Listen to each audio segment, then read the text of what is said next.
Everything your media company wants to know about iPhone apps, but you're afraid to ask. And the Weather Channel showing movies.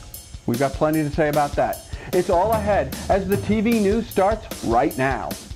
This is the TV News, the industry's only daily video report, brought to you by American Ingenuity TV. For all of your electronic marketing and creative needs, American Ingenuity TV is simply the solution. Last week we reported that Apple moved nearly 7.5 million iPhones last quarter alone. If your media company is considering developing your own iPhone app, hold the phone. Well, better yet, maybe you ought to hold the iPhone until you've heard what our resident new media expert, Stan Melton Jr., has to say. New Concepts in New Media is brought to you by Brown Bag, a creative boutique. See what Brown Bag can do for you at brownbagdc.com. For those of you who love iPhone apps as much as I do, I love these things, you know that Tuesday is the day iTunes rolls out new apps. And wouldn't you know it, as soon as I opened up iTunes last Tuesday, smack dab in the middle were 2 new apps for NBC. It seems everybody's got an app these days. My favorite broadcast and cable networks all have apps.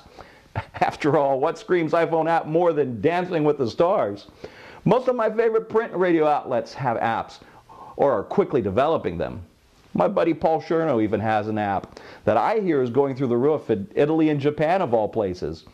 All this makes me feel like Oprah. You've got an app, and you've got an app, and you've got an app. So you ask, what's with all the apps? And what should my company know about apps before taking the plunge? Well, it's so nice of you to participate and ask. First, why all the apps? Didn't your dad ever tell you that bank robbers rob banks because that's where all the money is kept? Everybody is crazy about apps at the moment, so apps are where the people are. Second, what you should know about apps? Well, there's a couple of things. People want practical, number one. Contrary to popular belief, the top used apps aren't games, music, news, and the such. They are weather apps. So what better way for a local TV station to enter the app business than with an app branded around their weather products and personalities? Number two, what people download isn't always what they use. So though games and entertainment are the top 2 download categories, the top used category, weather, is the 3rd highest download, which brings me to how to pay for the app. As you approach the app advertisers, keep in mind what I've already told you. The flash goes to the fancy apps that get downloaded more. The cash goes to the practical apps that get used more. Oh, and before I go, if you're looking for Stan Melton or a Brown Bag app, unfortunately, there's no app for that. Stan, I have 2 follow-ups, and number 1, with iPhones selling like hotcakes, does this mean that there's even a greater sense of urgency to develop your own iPhone app? Oh, absolutely. And it doesn't necessarily have to be Apple. If you've seen the new ads for Droid, they're going after the Apple business. The app business is growing no matter what phone platform you're looking for. And here's my second question. CNN has launched a different kind of iPhone app for a media company because you have to pay for it. Your thoughts? And let me tell you about the CNN app. Number 14 on the list of popular apps right now. That's a $1.99 app that people have placed at 14 right now, 4 weeks after it's been on the market. So that tells you how popular it is. People are willing to pay for it. Not bad business. Thanks, Stan. And remember, you can catch Stan Melton's New TV Concepts in New Media Report every Tuesday. And if you've missed any of Stan's stuff in the past, it can be accessed in the TV News archives.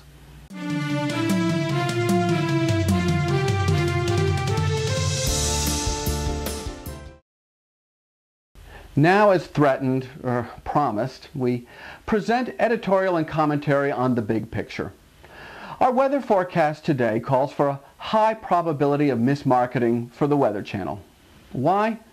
Because TWC is ushering in a new front by announcing that commencing this Friday night, they will suspend live forecasting so they can bring you a weather-related movie like The Perfect Storm or Misery or anything else weather-related. Well, let me ask you a question. What do you think is the second most asked question in human existence after, how are you? You know what it is? It's how's the weather. Now, for 27 years, the Weather Channel has made no marketing bones as to why they exist, so that you can answer the second most posed question on the planet, and as they've put it for decades, to keep you ahead of the storm. It is a 27-year promise that, God love them, the Weather Channel has faithfully kept until now. That all ends this Friday when the Weather Channel ditches live forecasting for a couple of hours to present a warmed-over movie that, quite frankly, you've seen on nearly every other movie-centric TV outlet. Once upon a time, I provided marketing consulting services to the Weather Channel. I went out on their research junkets, and here are some verbatim comments by viewers of the Weather Channel from all over the country. And these are quotes. "The Weather Channel is an information source. It is not entertainment, and I'm glad. The Weather Channel is concerned about its viewers and their loved ones all over the country. Constant forecasts are an absolute necessity in my life, in business, and in my personal life." We asked around about how the TV industry at large felt about this kind of change, and we heard some quotes like, "By the end of 2010, NBC will rebrand the Weather Channel as Bravo 2, and you'll get about 15 minutes of weather a week." Here's a succinct response. Why? And some others even decided to extrapolate with, "If TWC shows movies, then it stands to reason that I should tune into HBO for tornado warnings, and I guess CNN will have to start running news-centric movies like broadcast news." Did everyone bash the Weather Channel? No, not really. Just about 95%. Not a lot of room for misinterpretation on this one. But, in our opinion, it gets much worse because weather has the ability to kill. According to NOAA statistics, over the past 30 years, weather directly kills about 800 people per year in America. And that doesn't even contemplate weather-related traffic fatalities or those in mass transit. Weather causes property damage on the order of $30 billion per year. And this is why the Weather Channel is fully penetrated into the marketplace. For the advanced forecasting, not for the movies. The TV news believes that suspending live forecasting is foolish and risky. The Weather Channel has worked for 27 years to craft a necessary service and a trusting relationship with its viewers, and truly keeps all of us ahead of the storm. We hope for your sake that while you run your coveted movie on Friday nights, that quite frankly are already tired from over-exhibition, that Mother Nature decides to cut you a break and not act out. If you deny people the necessary information and warnings that you've successfully supplied for 27 years, and people die, well, I guess you'll just have to reconcile that with your increased ratings and profits from movies. But in the meantime, we at the TV News don't ever want to hear about how you are the authority and how you keep us ahead of the storm. Because as of Friday night, they are empty statements and no longer hold true. And that's about it for today's edition of the TV News. We'll be back tomorrow with the only daily video newscast about the TV industry for the TV industry. And that includes our regular Wednesday feature, The Programming Pulse. Until then, you can connect with us on Facebook, Twitter, and LinkedIn. And it would be great if you could spread the good word about the TVNews.tv to all your colleagues.